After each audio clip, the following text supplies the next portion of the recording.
encourage your soul, enlighten your mind, and empower your faith. This is the Light Network.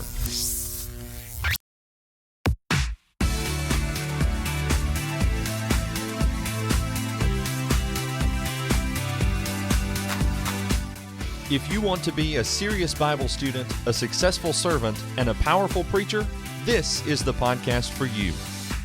Hello and welcome to Preachers in Training. My name is Robert Hatfield, and this is the podcast where we talk about all things preaching and ministry. Welcome to this episode in Season 14, on which we're talking about college ministry. And here to help us discuss that is Chance Hicks, who preaches for the North Charleston Church of Christ in Charleston, South Carolina. Chance, how you doing? I'm doing great. What's weird about this is usually we're over Zoom, but right now we're just like across the table from each other with my phone weirdly in between us. It's a little awkward, but that's all right. That's kind of weird. I spent a lot of time in this room back in the day, and now you here, and there's a new paint color, and some things look similar, but other things don't. This is cool. I didn't have that lovely photograph of your kids. I'm glad you did not. That would have been weird. How are things? Tell us about the church at North Charleston. It's been great. Pretty good place, right? It has been a wonderful place. It's been a good place for us to fit in and build on the foundation that you and Emily laid here in your work. Chance is cleaning up the mess I made. That is not true. But no, we've been here for a year and a half now. I guess we moved the end of December 2019. Just in time for COVID. Just in time for COVID. So that's been an interesting thing to work through, but so far so good. At least from my perspective, I think everything seems to be going pretty smoothly. But the great congregation, the people have been warm and open and loving and just welcomed us right in, made us feel like part of the family. So it's been really great. Well, and they love you here. I know they mentioned it to me last night. I got to speak here, and they're big fans of the Hickses, so that's really good. Before you moved to North Charleston, though, you were in a different role. I mean, here you're in more of a pulpit or general minister role, and you were in Jacksonville, Alabama, with the Jacksonville Church. Was your official title college minister? Yes, it was. Yeah, okay. And tell everybody a little bit about, I mean, people who aren't familiar with Jacksonville may not realize about Jacksonville State and that kind of thing, but tell them a little bit about that and the proximity of Jacksonville State to the church building and all of that. I mean, it makes for a really neat situation and opportunity for ministry in that area. Oh, absolutely. So, yeah, in like June of 2013, I moved to Jacksonville, Alabama, not Jacksonville, Florida. Right, they're completely different places. So, yes. Jacksonville, Florida has like, I think, 900,000 maybe in its population, and Jacksonville, Alabama has like 12,000. So, only similar in name, completely different in the way the cities look. So Jacksonville, Alabama has one major highway that runs through it, and if you can't find it on that highway, you're not going to find it. But it makes for a great place because that city has Jacksonville State University, which is a campus of about 8,000 to 12,000 students, so about 8,000. Almost doubles the population of Jacksonville. When school is in session, suddenly there's traffic everywhere and people everywhere. Wow. But it sits right across Highway 204, right across from the Jacksonville Church of Christ church building. Okay. So from the parking lot of the church building, you can see Pete Matthews Coliseum, which is the basketball coliseum, volleyball coliseum. You can see a number of dorms and some of the school buildings. So it's a really great location because you have, even behind the church building and on both sides, apartments, student housing. So it's not unusual for college students just to be walking across the parking lot, going to and from class, going up the road to Dollar General. So it makes for a really unique place for ministry. And so you could interact with college students all the time. So that college ministry has been going on for many, many years, long before we worked with the Church of Jacksonville. And so they have kept that up and are continuing to do that. But now there is a student center on property there at the church building. Back in the early 2000s, they built a new auditorium, so they converted their old auditorium into what is now the student center. Oh, that's big open space, couches, chairs, ping pong table, little kitchenette. So a nice area to spend where college students come study, hang out, but a great place for us to have our college devotionals and Bible studies and things of that nature. That's really cool. I know that a lot of us, and I'll just aside here for a moment, a lot of us sort of came to be familiar with some of the facilities that the church has there and also some of the buildings on campus after the big tornado came through. What year was that? It wasn't that long ago. 18? Okay. Maybe? Yeah. I think so. You guys were there at that time. I know it devastated, a good portion of the campus there, right? Yes. As well as the church building. And the church building had some damage to the fellowship hall, to the new auditorium building, a lot of roof damage. We had some trees down. The apartment complex next to us basically was completely wiped out. Most buildings on campus had some kind of damage, but it really provided a great opportunity for the church to be out in the community and just in people's lives and going around and looking for people that we could help. I remember the church responded in an amazing way. Absolutely. I mean, the Jacksonville church. And I know at the time you all were concerned about members of the church there. I remember a lot of that. But then it seemed like almost immediately you all were out in the community and helping others. Was school in session at that time? I've forgotten what time of year it was. School was on spring break that week. Oh, that's right. Which was a tremendous blessing. That there were no life lost because most of those apartments that were really heavily damaged or even destroyed, that's student housing, and so they would have been filled with college students. So we were in our basement hiding away in our normal, if you live in Alabama, you have a regular normal tornado hideaway. And we had some other storms throughout the years where if there was potential for tornadoes and school was in session, a lot of our college students were like, hey, we're coming to your house and we're going to hang out in your basement. Awesome. So that's where they usually would have been. So we were there hiding out. And after everything kind of passed through, we were thinking about, okay, who potentially is in town that we could check on. And we had one college student from somewhere. He lived in Douglasville, Georgia. And we didn't know if he had gone home. And we knew the apartments where he lived had suffered damage, and so we were trying to get a hold of him. And he answered the phone, and he's like basically, well, why are you calling me? Oh no! And we're like, well, this is happening in Jacksonville where you live. And he was like, oh no, I'm home, I'm safe. And we're like, well, good. Okay. So glad to hear his voice. It's like the phone's ringing. Is he going to answer? Yeah. So, so let's talk about like your philosophies when you were in that role and how there's a lot of turnover. I know. I mean, you got students maybe 4 years max. They're coming in and going out, that sort of stuff. I mean, I guess it helps that Jacksonville had somewhat of an established presence there with the college, and the student center, I suppose, was fairly known. Did people just sort of come to you? What was your philosophy in trying to get out and go to them? It seems like relationship building would be the name of the game in a ministry like that. Yeah, relationship is right at the heart of it. If you're going to have any kind of success, it is you being in their lives and them being in your lives. So it wasn't unusual for our house to be open and for college students to be there on a regular basis. We had some scheduled times where that was happening or even at the student center. But then in between those scheduled times, it wasn't unusual to be in someone's life for them to be in our home. But it worked a couple of different ways. So the Jacksonville Christian Student Center is an officially recognized student organization.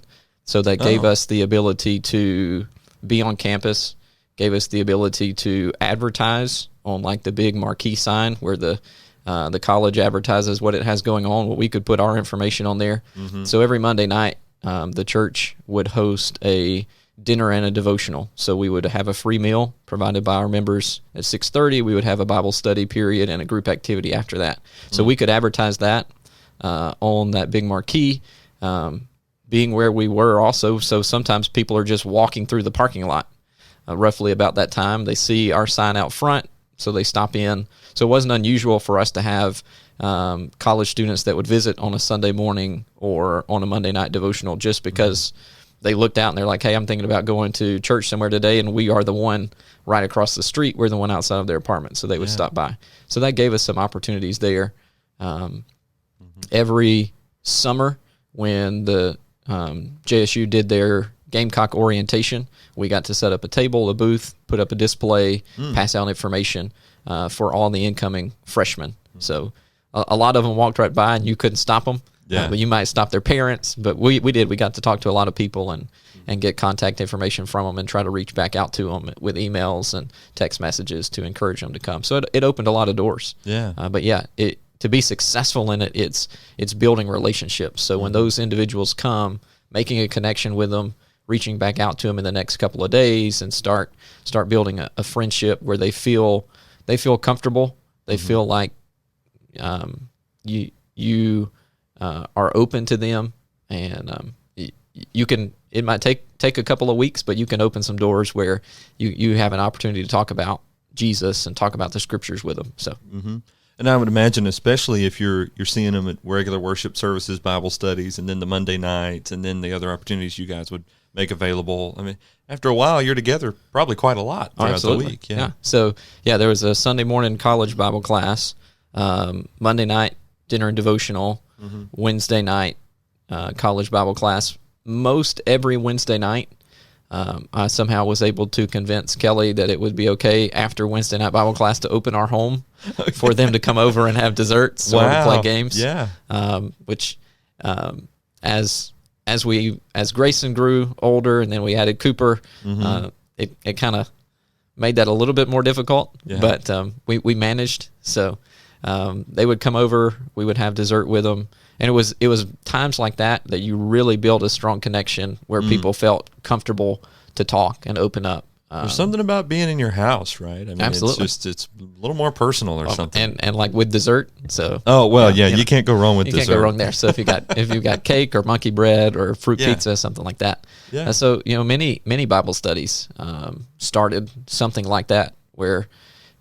Here's somebody that's coming and visiting with us. I remember Hannah started coming and visiting with us because her high school friend came to JSU. He was a member of the church. He started immediately coming to our devotionals. He went after that first night he showed up. He's like, hey, wait a minute, I'll be right back. He went and got his friend, Hannah. They went to high school together, brought her. And so after several weeks, she started coming to our house on Wednesday nights too. She's sitting on her couch, and I was just like, hey, just asked her a little bit about her background and said, why don't we sit down and study the Bible together? And it led several weeks later to conversion, baptism, and so just being willing to open your home and to invest and in them really opened a lot of doors.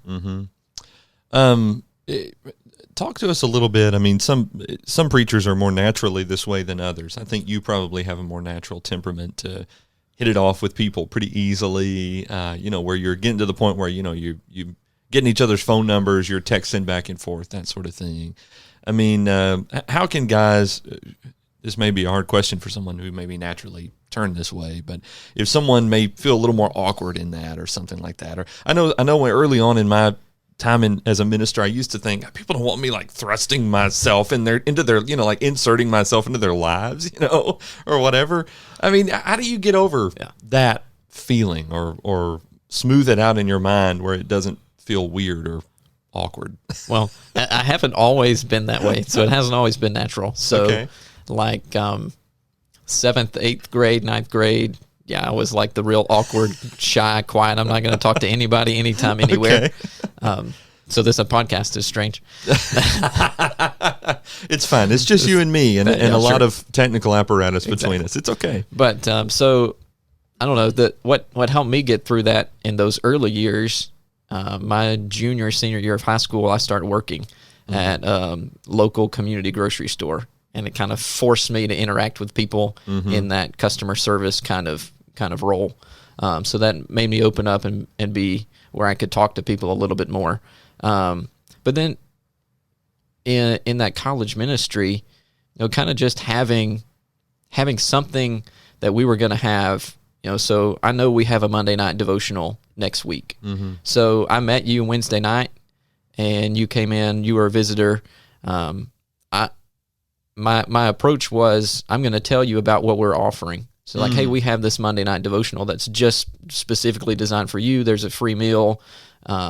If you don't mind, let me have your contact information, and I'll send you some more information about it. I even used a little form sometimes too. So we developed a form for when visitors came to our devotionals or to our Bible class. If they were a college student and they were visiting in our Bible class, I'd hand that to them. Just be like, hey, just give us a little information about who you are and what you're doing, and I can update you on what we have going on in our college ministry. And so that opened doors that way, and it wasn't as much as me inserting myself into your life as I'm just going to tell you about what the church is offering, and then we could slowly work from. It would usually start with a text like, "Hey, thanks for coming to this event. We really appreciated having you. Here's what we have coming up," an open invitation like that.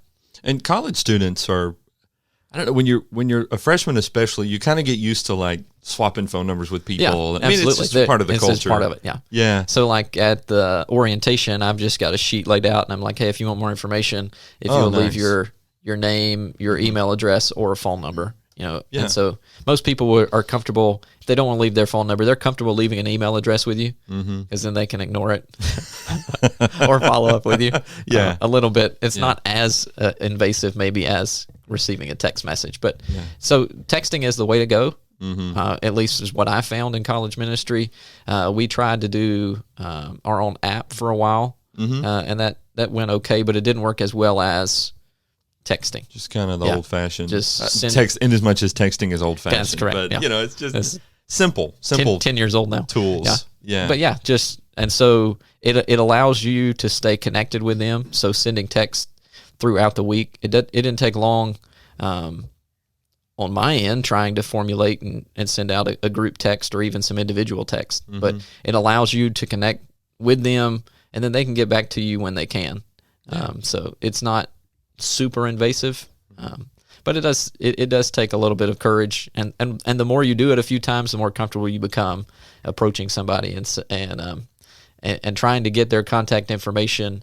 But really, if you have something coming up that you're like, hey, I'm going to send you some information about this, it really kind of helps to bridge that gap. I was going to say, it seems like almost having systems in place where we've got events that are coming, that becomes sort of the focus, like you said. How much of that did you kind of inherit when you stepped into that role versus you sort of had to create some of those events or systems or things like that? So the Sunday morning and Wednesday night Bible classes were already in place. Really, the Monday night devotionals were already a common in-place thing. So that was fall semester and spring semester that we did those. And so every Monday night's a dinner and a devotional. That all that set in place. We did one of the great things about the Monday night event was after that devotional, we had a group activity.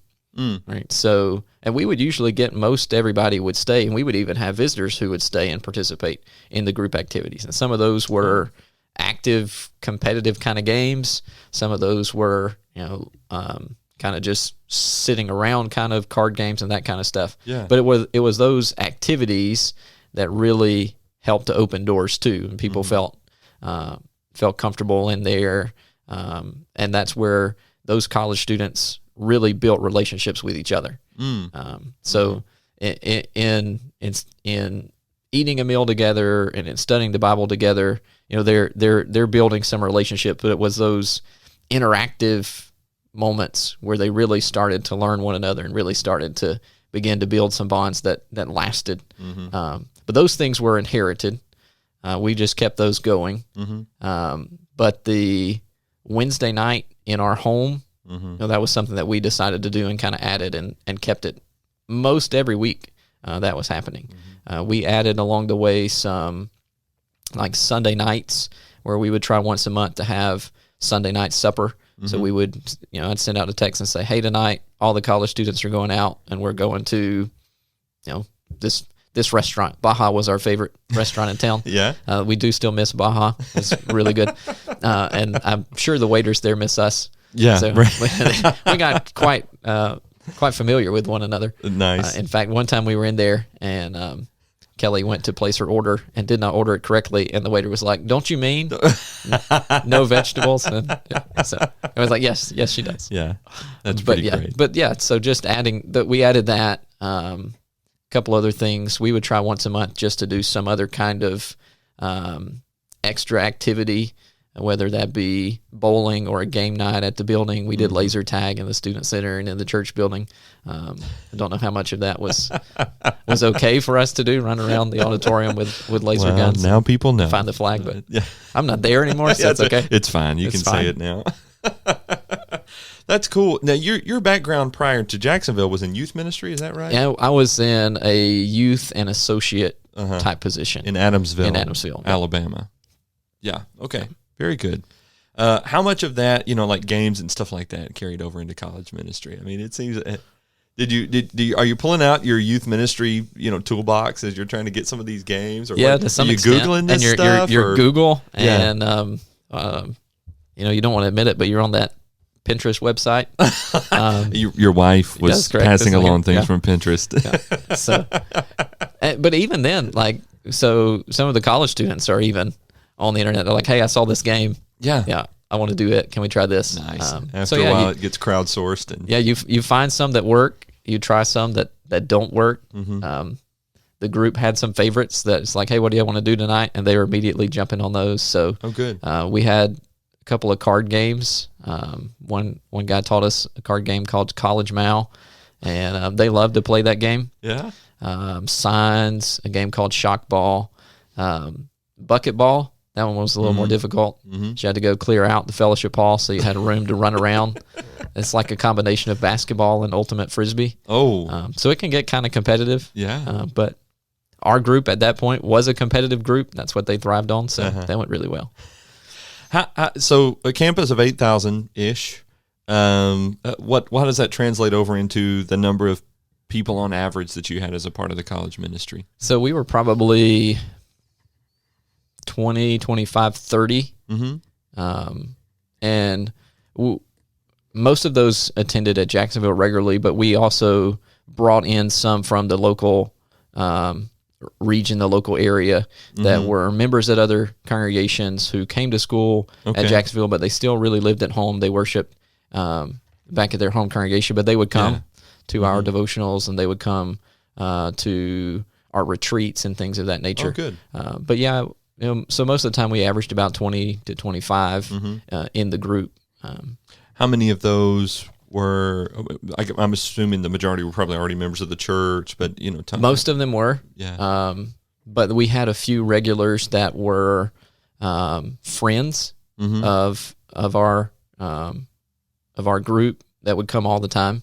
So if they had a roommate or somebody that they went to high school with that also came, we had several from Tennessee who came down, and they were members of the church from a congregation there in Clifton, and one of their friends also came to school with them, and so they lived together. They were roommates, and so she came to everything that they came to. Oh, nice. Which turned into an opportunity to study the Bible. Late one night, we got a text. It's like, "Hey, we want to come over and talk to you for a minute." And so we got up, met with them, studied for a while, and wound up going to the church building and having a baptism that night. So that's cool. It was a great night. Yeah. But yeah, so we had some people that just from the community found out what we were doing from the college, and they would come and visit, make a connection with them, and they start coming regularly to everything, or you bring a friend. But for the most part, that core group you're working with were members of the church, and then you're just encouraging them, hey, you're here for school, but really your purpose here is serving God, and that's looking for opportunities to invite people. Yeah. That's why you're here. Yeah. And so that opened a lot of doors. Talk about the content. I mean, that's a lot of devos and Bible classes and things like that. Were you the one, I'm assuming, primarily teaching and leading those discussions or Bible classes or devos? Or Yeah, primarily. Yeah. At least coordinating who does that, probably. Right. Yeah. So we would have somewhere in the neighborhood of 13 to 14 Monday night devotionals for a semester. And so I taught most of those. I had the elders gave me the opportunity to invite some guest speakers in. So usually once a month, I tried to bring in somebody from the area. A couple of times I got to reach far out of the area and bring somebody in. But I would get a guest speaker, once a month, and then I'm teaching the other classes. I like to theme our semester. Yeah. So I didn't theme out the whole year, but I would theme semester at a time. And so we might study the summits of Scripture. We talked about different mountains of the Bible, or one semester I know we talked about the end. We talked about things that would happen at the end of time. We talked about the Sermon on the Mount or principles from Proverbs. So we would theme out a semester at a time, and then lay out what we're going to study each week, and seemed to go along pretty well. Yeah. When I first moved there, someone else was teaching the Sunday morning college class. So that meant I was free to teach the teenage class on Sunday morning. Oh, okay. Then do my Monday night devotional, and then I taught the Wednesday night teenage college Bible class. Okay. But it did eventually, towards the end of my time there, I was teaching the Sunday morning college class, doing the Monday night devotional, and the Wednesday night Bible class. Oh, okay. What kind of topics and questions and things were they? I mean, I know that the studies, the themes and stuff were great. Were there specific things that you would try to address, like every semester or every year or every little while, just with that particular group? I mean, you're saying a lot of those are members of the church. They're college students. What were there things that came up a lot? Yeah. So, relationship questions, worldliness kind of questions. Those seem to come to the surface pretty regularly. And so at the beginning of the semester, every time I would get them to fill out, it's like, hey, I need to update your information. Oh, okay. But I would include in that more than just, what's your name? What's a good contact for you? What's your address? Yeah. So at the bottom, I always had a number of questions. I would ask, are you a member of the church? What congregation are you from? But then what's your favorite passage of Scripture? What things are you interested in studying? What are some questions that you have? And so I was getting some feedback from them about some things that they wanted to address or wanted to talk about. I do remember one semester we did, on our Wednesday night Bible class, we did questions of the Bible. So the way that one was set up, 3 out of the 4 Wednesday nights, we addressed in our study a question from the text and would study the context around it. But on the 4th Wednesday night of that month, I would have a question and answer session. But I got those questions written down and turned in advance. Yeah. Like, hey, if you have a question, write it down. We'll get to it. So I think we had one student that turned in like 14 questions. So that was enough to cover for the whole semester. Yeah. And so I'll just break that down. Like, okay, we got 3 or 4 this week, 3 or 4 next month. Then. Yeah. But that went really well. But some of it is more of just kind of learning who they are, learning what kind of background they have, where they came from, what foundation they already have biblically, and then starting there and building on it. Building trust with them. Yeah, absolutely. Yeah. So what do you do during the summers and winter breaks? I mean, do you keep trying to keep in touch with the students that have been a part of your ministry? Are you cramming, trying to get ahead for, future classes, or, No, absolutely. No. So yeah, it is, I think, imperative that you maintain that contact with them. Yeah. So the reality is, like, you plan to have them 4 years when they come, but the reality is you may have them one semester. Yeah. Right. They may come and be like, hey, this is not this is not a fit for me. Really, my degree, I think I'm going to transfer somewhere else, or going to go back closer to home. So any number of things could happen. We usually picked up more students to start the fall, but you could pick up more students starting the spring semester. January kicks off and somebody else has transferred in, or they've come in, they've started classes. Yeah, so there's a constant turnover. And you're onboarding even in the spring as well as in the fall. I hadn't thought of that too. So, okay. Yeah, it's kind of starting fresh every time. Yeah, absolutely. So, yeah, I would do my best to maintain contact with them over those breaks, even if it's just, a simple text message every couple of weeks or so. Said, hey, just checking in. Hope you guys are doing well. Just to let them know that we still care about them, even though they're not right there in our midst. Yeah. I like to try to use the summer break to plan and prep. That's when you plan and prep together. That's right. To plan and lay out the next semester. Yeah. So that when they come back, I always put together a calendar for them that I could hand to them that first night. Oh, that's cool. So even visitors come in, here's our calendar for the semester, and it's got every date laid out. Well, that takes a while to put together. So I like to try to do that in the summer, where I can sit down and plan out, here's our topic of study, here's how we're going to break it down, here's the retreat that we're doing, here are the topics that we're going to cover over that retreat, here's where we're going, here's what we're studying on Sunday morning class, here's what we're studying Wednesday night class. But usually we would have a couple of students that hung around during the summer, and so we would still we wouldn't do the dinner, but we would still try to do the Monday night devotional part and the activity. So we were still rolling through some of the same schedule, just with a reduced number of people. And I was doing some work with the youth during the summer too. Okay. So good. But you're busy, nonstop, and it's like that. You really do need a down point at some time so you can plan out the what's coming up next instead of trying to plan that in the middle of what's happening. But you just got to make do. I know that you form relationships even lasting beyond their time at Jacksonville State, and even now you've been in Charleston for what you said, a year and a half or so, and I know you're still in touch with a lot of the students to whom you ministered in the past, and even who were there at the time that you all made the transition here. So. Oh yeah. So when we informed the students that we were making the decision to transition from college ministry at Jacksonville to the pulpit work at North Charleston, that was hard. That was tough. So we loved those kids, and they loved our family. They loved our children. So that it was tough. I think it was a great decision for us at the time. I still think it was the decision we need to make for our family and for the ministry. But that was hard, and they were heartbroken. We were heartbroken.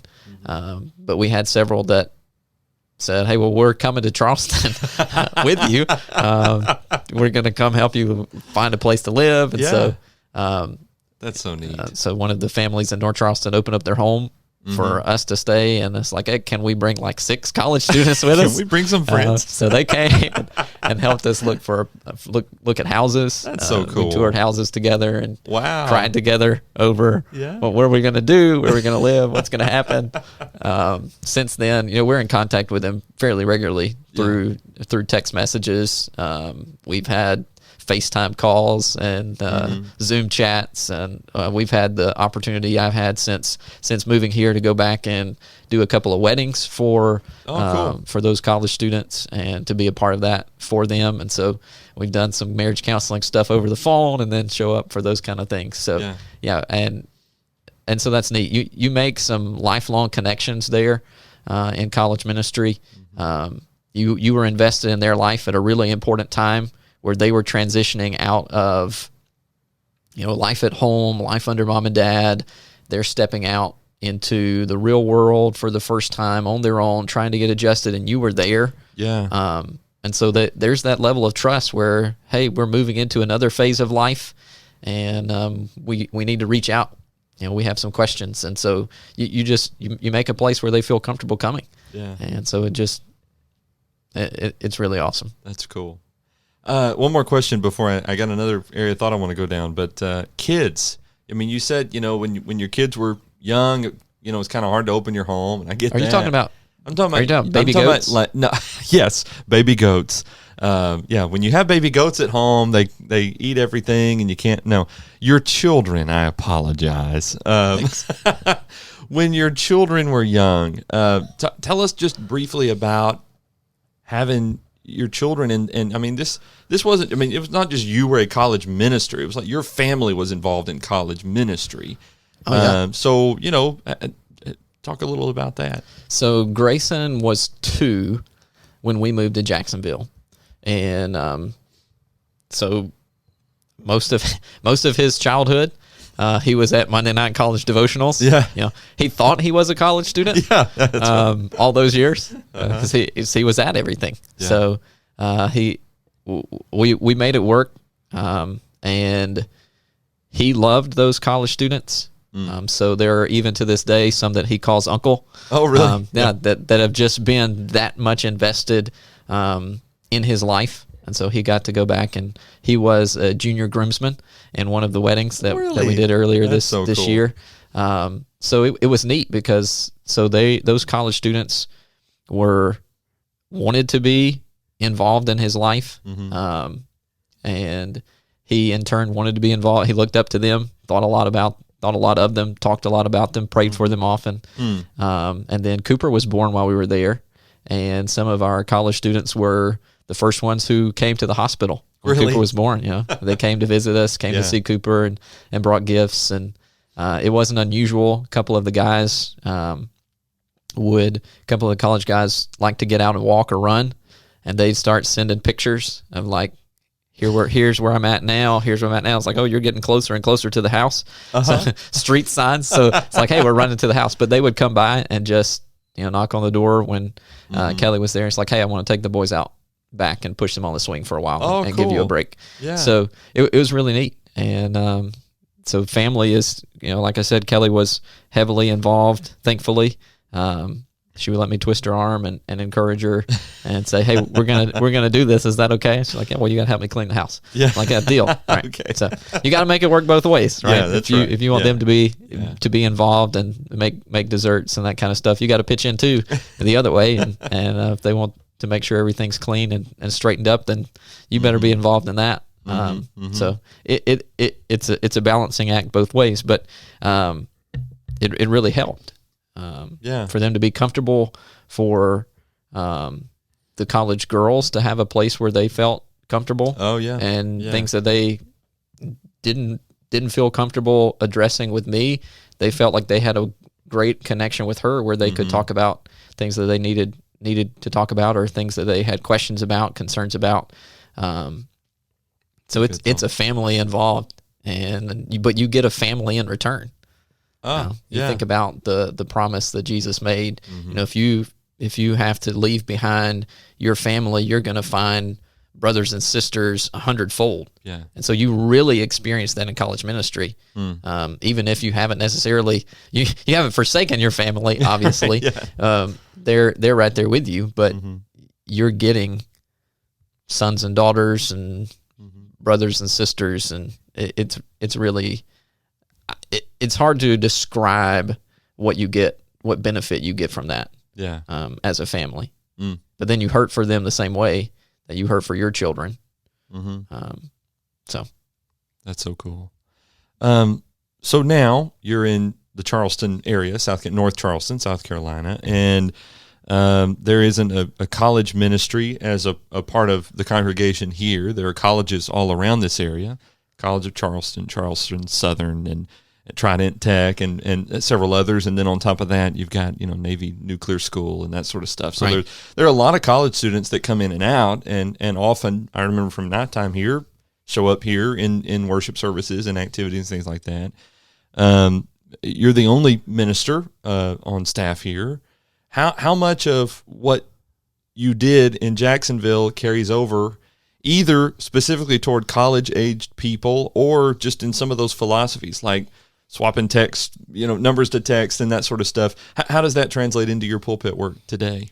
So a lot of it carries over. So the relationship building is just as important in the work that I'm doing now as it was then. So I've got numbers, and so I can send text throughout the week or check in with people, and we have since we've been here, even though COVID has interrupted that flow some. It almost made that even more important. Yeah, I'm sure maybe in some ways it accelerated those relationships, in other ways it probably hindered some of those relationships. It made some easier and then made some much more difficult. Yeah, but I think we all feel that way, by the way.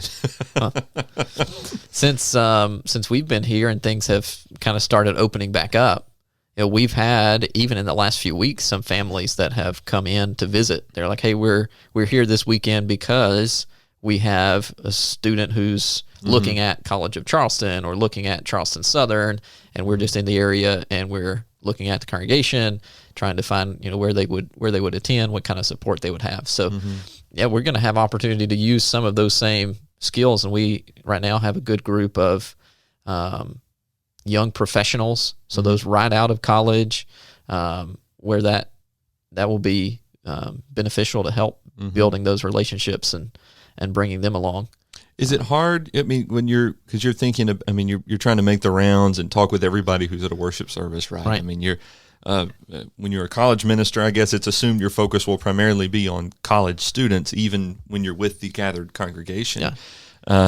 There are people that you're seeing back after COVID for the first time, or people that have had procedures and you're trying to catch up with them and blah. I mean, is it hard to prioritize making sure you make those connections with visiting people who clearly are college students or visitors in general, I guess, for that matter? Sometimes I struggle with that, I guess, is what I'm getting at. No, yeah, definitely. So, yeah, when you're in a college ministry position, I mean, you basically have a small congregation within the congregation that you're really looking to find. So most of our college students sat together, so that made that so much easier. But the whole congregation sits together when you're the pulpit minister, so they're there collectively. Right. But when you're the college minister, you got a group of 15 or 20 who are sitting all together right here. So you walk down 2 or 3 aisles and you can easily see everybody, talk to everybody pretty quickly. Yeah. But even then, you're looking for college students that might be visitors who've walked in the door. Like they fall in that age bracket. Yeah. So you're trying everything you can to catch them. College students are swift, and so they'll slide in and slide out. Yeah. So you've got to be on your toes. But there are regular members who are the same way. They're swift. This is true. They're in and out. So yeah, I mean, but even as a college minister, I tried to be connected to the whole congregation. Yeah. So I was trying to catch as many people as I could. So, well, and part of that too is I'm sure you want to connect the college students not only to the college ministry but to the church. Oh, absolutely. There as a whole, right? So yeah, we have those families who are hosting those Monday night devotionals. They're bringing the meal. So we also try to do an adopt a student program. Oh yeah. So we're connecting a student who we have to a family, and at least trying to get them once a week or once a month rather to connect with them, to bring them some kind of little gift or take them out to eat. So you're trying to help this group of 15 or 20 make connections with the congregation. Some of those are easy connections. Some take a little bit more work. Yeah. But those things carry over into pulpit work and ministry and just trying to connect with people in general.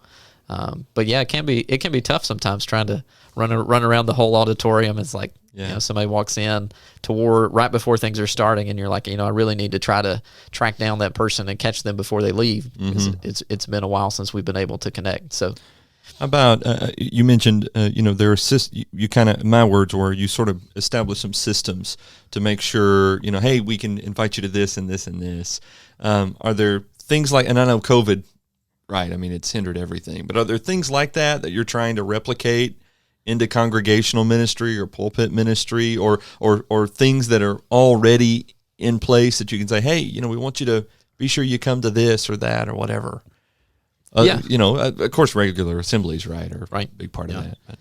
So, I don't know. Since COVID, things have pretty much been interrupted, so that really there just is the regular flow of things. But absolutely, that would provide an opportunity. So if you had a men's weekend or a ladies' weekend, or things like that you have already on your calendar, then that provides that opportunity of saying, hey, this is something that specifically addresses an area in your life that you might be interested in, or if you had parenting weekend or parenting classes, anything of that nature. You should capitalize on those. I know you continue to have an open home here. I've heard a lot of you guys saying, we had this group of people over or whatever, and I know you guys continue to maintain that. And I've also heard you just talking about going to lunch with people and that sort of thing too. And I'm sure that is a huge part of that relationship. Oh yeah, absolutely. Aspect. Yeah, and there's great food in Charleston, so there's that added benefit on that side. Yeah, it's not Baja's. Is that what you said? Baja, yes. Yeah, it's not Baja. We have not found a Mexican restaurant that is equivalent. So if you ever do venture to Jacksonville, Alabama, I don't think you would ever go there for vacation or any reason. Yeah, you got to go to Baja. You should go to Baja. Y'all all feel sorry for Chance because he doesn't have Baja in Charleston, South Carolina. He's really roughing it down here in the Low Country. And Kelly would recommend that you get the flaming cheese fajitas. Okay, good to know. So without What did you, No peppers. no peppers? Yeah. Okay. Onions are fine. Yeah, just tell them you want the Kelly Hicks special, and and they'll get it. But yeah, I mean, so you still have to build those relationships to be and to build that level of trust. So opening our home or meeting people to eat somewhere is just having those Sunday evenings. Like, hey, here's a family hanging around that we haven't been able to really connect with yet. Let's see if they want to go eat Steel City Pizza. That's a good choice. Okay, now we got that. Now we're dropping some names here. Some North Charleston specials. Yeah, that's good. Steel City Pizza's good. It is good. Yeah. Nigel's isn't bad either. That is correct. It's just not open on Sundays. If you're ever coming to North Charleston, though, on a Wednesday night, stop in, have supper at Nigel's. And order the Geechee wings. That's right. Go early, though, because it gets crowded really, really fast. We digress. Opportunity for last words here in just a minute. Just wanted to remind everybody that Preachers in Training is a part of the Light Network, a network of podcasts designed to encourage your soul and enlighten your mind and empower your faith. And if you enjoy this episode, we want to encourage you to subscribe. We're available on Apple Podcasts, Spotify, really just wherever podcasts are made available. Search for Preachers in Training and hit that subscribe button so you never miss an episode. Brand new episodes release every Thursday from our website, thelightnetwork.tv, or wherever podcasts are distributed. You can also subscribe to us on YouTube. Chance wants you to see his lovely face. He's so happy that we're recording video of this episode. Robert asked me to podcast. He did not ask me to video record. When I said, yes, I can do that. It's all the same these days. Sure. But anyway, search for The Light Network on YouTube and hit that subscribe button too so that you never miss a video. And these days we're releasing video versions of several of our podcasts, including Today with Jesus and Preachers in Training and maybe some others too. So I think that there's something there that you might enjoy. Hey, we'd like to hear from you. There are several ways that you can get in touch with us. Our Facebook group is pretty active. Just search for Preachers in Training. You'll be connected with about, I think, 500 last time I counted. That may be a preacher count, but you would expect that from me. People that are in there, and we enjoy having conversations, and sometimes we'll swap ideas or book recommendations or, what do you do in this situation or that one? And so that's kind of the conversation about preaching and ministry that goes on even when the podcast isn't on. And so I encourage you to be a part of that, or you can email me, preachers@thelightnetwork.tv. Check out the other podcasts as well from this network. We release about 10 brand new episodes every week, 10 different podcasts. So I think there's something that you would enjoy, thelightnetwork.tv. Chance Hicks preaches for the North Charleston Church of Christ in North Charleston, South Carolina. Had a lot of work. How long? 2013 to 2019? 2019, yeah. Yeah, that you were at Jacksonville. We were 6.5 years. Yeah. Yeah. Wow. That's good. A lot of students come and go in 6.5 years. Yeah, that's correct. So we came into a group that was already there, and then they were mostly getting ready to graduate. Yeah. And so they transitioned out, and then we, first semester there really took on what would become our core group for the next 4 years. Mm-hmm. And then we started in a new core group. So it there's a lot of turnover and a lot of transition, but you get to impact a lot of people, and really you get impacted by a lot of people. Mm-hmm. That's good. Encouraging, life-changing, God-glorifying, really awesome. That's cool. And, that's a lesson for ministry of any kind, Be willing to share yourself, share your life with other people, and they share their life with you, and that's rewarding. It's really neat. And you hit it. That's the heart of ministry. Yeah. You're trying to connect with people where they are and where you are, because you're both on this walk of growth and development and maturity, and you might be at different places, but you both have something that you can offer to the other to sharpen them. And I know one semester we really focused on Proverbs 27:17, iron sharpens iron, so a man sharpens his friends. And so that's what we wanted to do in the totality of our ministry there. It's what we want to do in our ministry with the church here at North Charleston. Just help one another slowly change and develop and improve and make growth. So, Chance, thanks for your time today. Yes, sir. Absolutely. It's great to sit down with you and Chance is he's sacrificed his office and his morning and even his pride in wanting to appear on camera today. So I appreciate it. Thanks for the invitation. And thank you for listening to Preachers in Training. Appreciate you being a part of this episode. Join us next Thursday for a brand new episode. Until then, I'm Robert Hatfield. Let's go preach the word.